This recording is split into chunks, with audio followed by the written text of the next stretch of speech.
안녕하세요. 전강석 원장입니다. 오늘은 안구 건조증의 원인 그리고 치료 방법 등에 대해서 간략하게 소개를 좀 해드리겠습니다. 안구 건조증은 눈에 미세하게 눈물층이 구성이 되어 있습니다. 첫 번째 눈물층의 종류는 점액질층, 수성층, 지방질층 이렇게 세 개의 층으로 눈을 덮고 있는데, 소위 안과에서 안구 건조증이라고 한다는 얘기는 일반 분들이 생각하시기에는 눈물이 단순히 부족해서 안구가 건조해진다라고 생각을 하시는 분들이 많이 있는데, 물론 이제 세세하게 원인에 따라서 진단만 달라질 수 있겠지만 그 중에 가장 많은 안구 건조증의 원인을 차지하는 원인 중에 한 가지는 그 지방질층이 이제 부족해지거나 성분이 안 좋아지거나, 그래서 눈물이 빨리 증발하는 경우가 가장 많은 원인으로 되어 있습니다. 그래서 그런 안구 건조증을 안검염이 동반된 안구 건조증이라고 진단을 보통 많이 내리고요. 그런 경우에는 여러 가지 몸의 컨디션이라든지 아니면 환경 이런 거에 의해서 영향을 많이 받는 걸로 되어 있고요. 치료 방법은 당연히 안구 건조증을 완화시킨 눈물약 전환을 하고, 그리고 염증이 동반되어 있다면 염증약을 쓰고, 이런 치료를 많이 하고요. 조금 더 강력하게 안과에서 해볼 수 있는 것들이 많이 들어보셨을 텐데, 그 눈꺼풀 테두리 염증을 완화시키는 IPL, 리피플로 이런 장비들을 사용해서 치료를 해볼 수 있습니다. 그래서 해부학을 보면은 눈꺼풀에 마이봄샘이라는 이렇게 포도샘이 같이 생긴 모양의 그 기름을 배출하는 분비샘이 많이 있는데, 보통은 이 분비샘에 문제가 생겨서 지방질층이 잘 안 좋아지고 분비가 안 되고 염증을 유발하는 게 안검염이 되겠고, 안검염을 강력하게 조절해주는 방법 중에 하나가 대표적인 리피플로우 소개해드릴 리가 되겠습니다. 안녕하세요.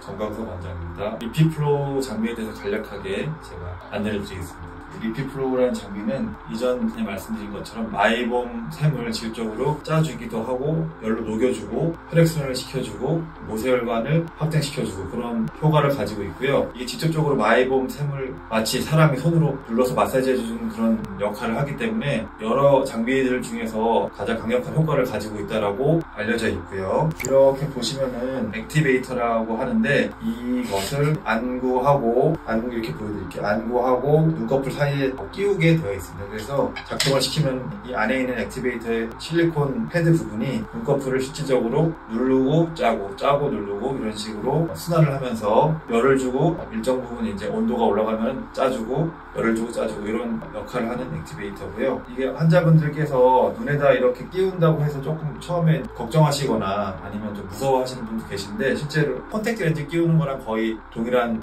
방법으로 하기 때문에 특별하게 눈에 해를 입히거나 아니면 통증이 있거나 그런 건 없고요.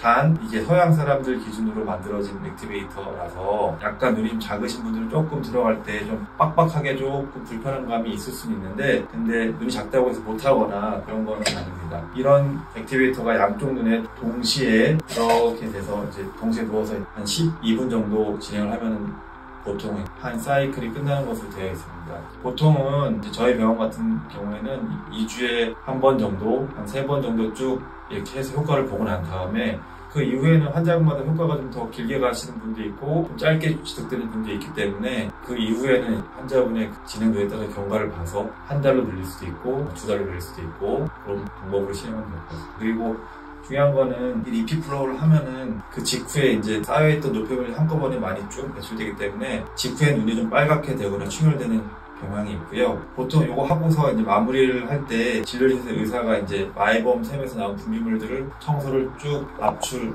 스키징해서 제거하는 과정이 또 필요할 것 같습니다.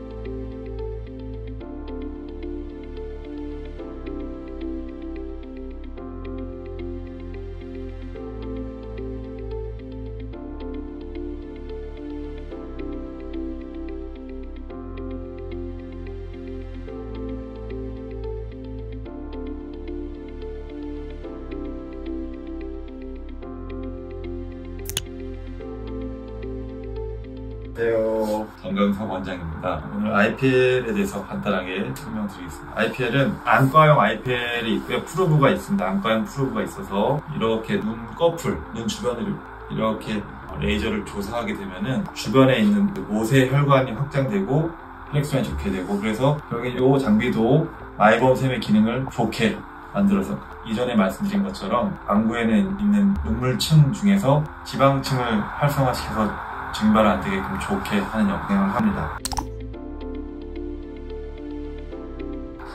증상은 거의 대부분 동일합니다. 근데 직접적으로 마이범샘의 위축이 있거나 마이범샘의 소실이 있거나 하는 경우에는 나이가 더 많으시거나 노화 때문에 마이범샘의 아예 위축으로 다 소실돼서 마이범샘이 개수가 많이 적어진 경우에는, 그런 경우에는 리피플로우가 훨씬 더 적합하고요.